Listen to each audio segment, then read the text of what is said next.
Welcome. Today I am with the Philips Fidelio M2 and I'm going to show you how you can move them to the pairing mode. So at first you have to be sure that they are turned off.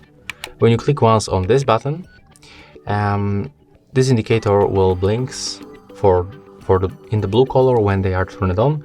So it means that right now they are power off. And to move them to the pairing mode, you have to click and hold them until these indicators right here start blinking on the blue and the white, like that. So right now we can release. The next step, just open the Bluetooth settings on your Android smartphone or Apple smartphone and click to pair a new device. You can also power off the Bluetooth and power on back, and then select your headset from the list.